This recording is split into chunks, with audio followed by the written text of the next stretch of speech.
original cause was God. There is no reason to say that an intelligent designer was the first cause, the uncaused first cause that caused everything else. I do not have the training or expertise to refute such science, and in fact I accept your conclusion that the Big Bang had a beginning and space-time and matter came into existence from a point of origin. But we do not know that this point of origin is God. Calling it God is to make a false assumption. Another reason for the existence of everything might simply be that other dimensions had the power and the marvelousness and complexity to create a situation where the Big Bang could be brought into existence and space-time and matter could begin to exist without an intelligent designer having a hand.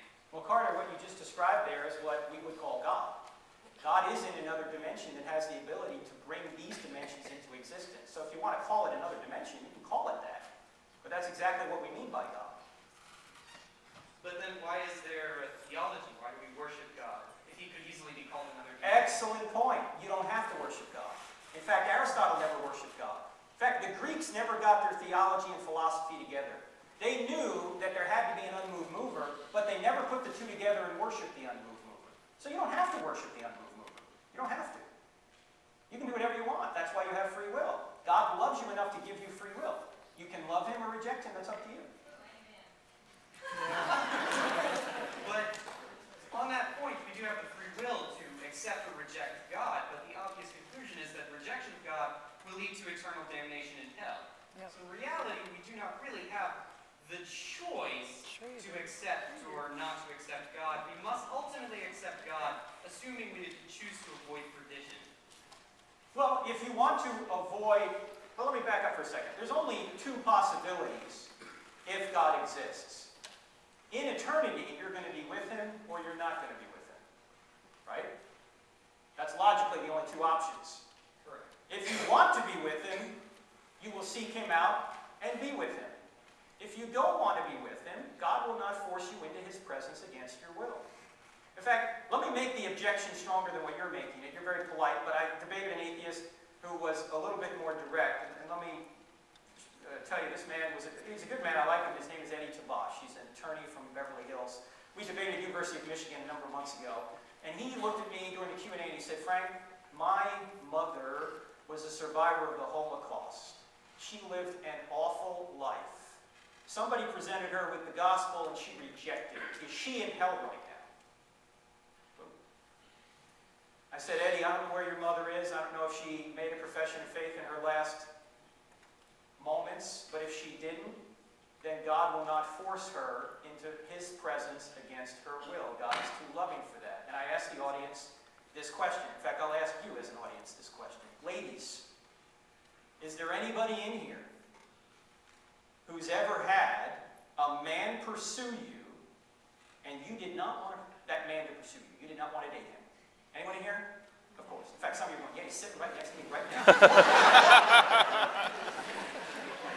I said, okay, ladies, suppose this man continues to pursue you and continues to pursue you. You say, look, I only like you as a friend. Ladies, why don't you just take the knife, stick it in, and turn it?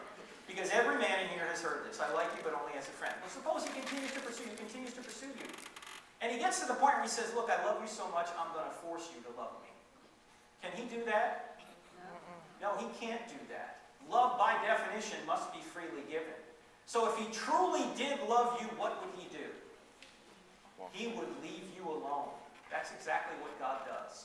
He keeps sending us cards, letters, and flowers while we're here. And if we keep rejecting him, he gives us up to our own desires. And that ultimately what hell is. Hell is separation from God. So you're free in hell. You can continue to reject God in hell, but you're confined to hell. In fact, hell is a quarantine of evil. That's what it is.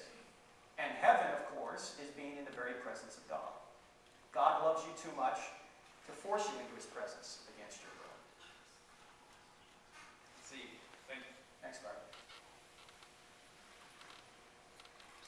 Yes, sir. What's your name? My name's Andy. Hey, Andy. All right, so I have a couple questions. So, in the Bible, is killing wrong? Is it a sin? sin? No, it depends. Murder's wrong, but Okay, killing. murder is wrong. Yeah. Okay. So what do you define as murder then? Just The taking of one human being taking the life of another innocent human being. so if they're not innocent, if they have sinned before, then they're not innocent, then, right? I'm sorry? If a person has sinned before, are they innocent? Well, it depends on what kind of crime you're talking about. What kind of crime are you getting Well, at here? there's biblical crimes. Like what? I guess being gay or being homosexual. What about Is that a sin? Is that something that you can? any sexual Is that relationship outside of the marriage between a man and a woman, biblically, is a sin, yes. So Notice I didn't say feelings are a sin. I said behavior is a sin. There's a difference between attractions and actions. right. And we all have attractions that sometimes we ought not act on. Okay, so the video that you showed talked about just a second ago, about 20 minutes About ago. Mitch? About the one you just showed about how God is about freedom, right? But God is an Oh, okay. God, hasn't he? He's in the Bible. He's killed people before. Oh, sure he has, yeah. Would that not mean that he is a sinner himself? All right, excellent question. Is God sinning when he kills people? First of all, let me ask you the question, Andy. Can God murder people? If God exists, can he murder people? Well, if you believe the Bible, he did strike people down, so yes. But is that murder for God? Yes, that would be murder for God. That's by your definition of murder, that would be murder. No, my definition was when one person kills another person, an innocent person, that's murder. When God takes our lives, it's not murder. I mean, if God exists, look at it this way. If God exists, when we die, is God murdering us? I don't think that... Because everybody's going to die, right? Right, but the act of him, that's still an act of taking a person's life, regardless of whether he is a person, immaterial or not. He is actively taking that person's Sure life. he is. That is still murder. No, it's only murder for someone who can't create life. You see, God can create life. God's the creator of life. He can take it anytime he wants. So then women are God's then. What is women are gods? Where did that come from? What are you talking about? Women can create life. Women can have children. That's creating life. No. So God is the ultimate creator of life, so God is the ultimate arbiter of life. Look, if God exists, let me put it this way, Andy. Let me put it this way. If God exists, he has the authority to take us from this life to the next life anytime he wants. See, people never really die, they just change location if God exists. So he can take us out when we're 2 years old, 22 years old, 82 years old. That's up to him. I don't have that authority to do that because I'm not God. I'm not the creator of life. God is. So you're saying that he is not judged by our rules of existence. Right. That he lives beyond what his own rules have set in the Bible. God does not issue commands to himself. God is the issuer of commands based on his nature. So if it was murder for God to remove his hand from human life in this realm, then no one would ever die, right? No one ever could die. People do die, and they're transported from this life into the next life. Repeat that one more time. What I'm saying is that if it was murder for God to take his hand away from people so they die, and it was wrong to murder, then God could never, no one could ever die, right? People do die. They're transported from this life to the next life, and it's up to God as to when that happens. So you're saying that both natural death and biblical, strike you down acts by God are both natural causes, basically, of death. Like a Well, person no, there are grows there- old and God comes down and goes, hey, it's time to go. And he also goes to another state, he goes, hey, you've been kind of bad. I don't like you, Job, but what's another good point? Sorry, some biblical guy. You've been bad. I'm going to take your life right now because you've been bad. Those are the exact same, under the same conditions, God, that's still natural death, Look, whether you're... I don't know what you mean by natural cause. Now, if God is directly killing somebody, rather than just allowing age to take its place where he does ultimately remove his hand, it's not, I mean, when we would call something like Uzzah, I don't know if you ever heard of Uzzah in the Old Testament, but Uzzah tries to save the ark from going in the mud and God strikes them dead, right? Or Ananias and Sapphira in Acts chapter 5, God strikes them dead, right? Okay. That he's doing that directly. Sometimes he just takes his hands off, metaphorically speaking, and people die. God has the authority to do that anytime he wants. Wait, what do you mean by take his hands off? Does he like send angels to take people's lives? No, what I mean is that he removes life from that individual. How he does this, I don't know. He's God.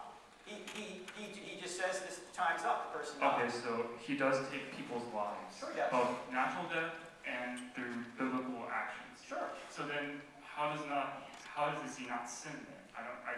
Because he's the creator of life. He's not annihilating life. He's just moving it from one realm to the next realm.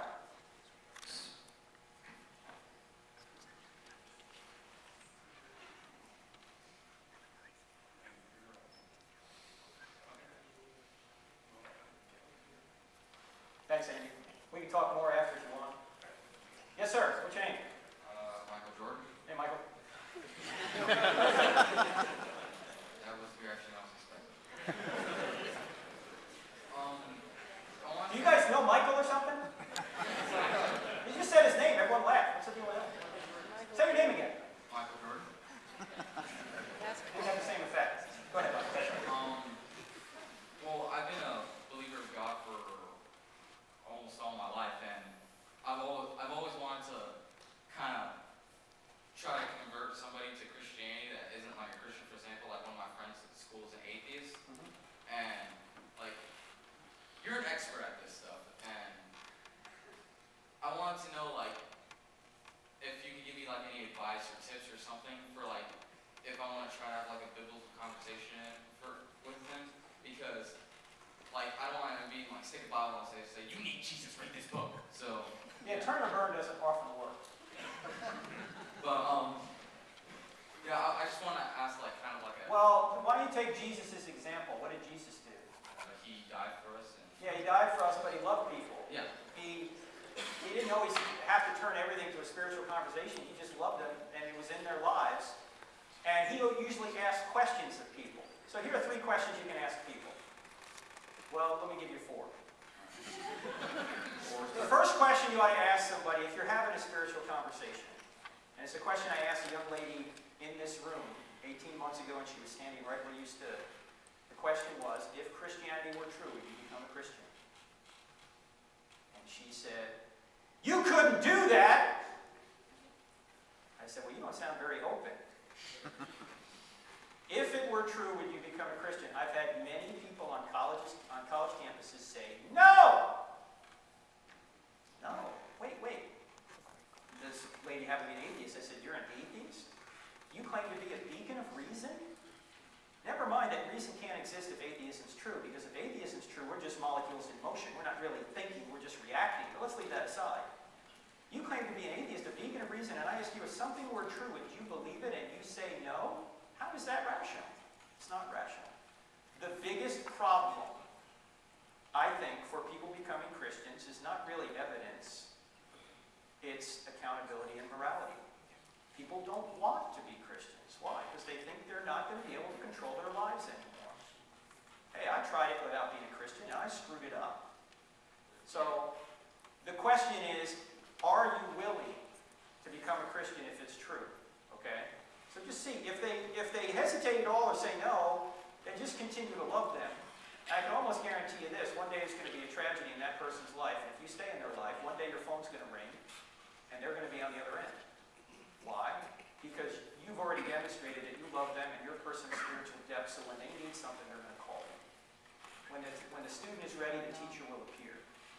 The next 3 questions that you ought to ask people when you're having a conversation, if somebody says something you think is false, it is not your job to refute what they say. It's their job to support what they say.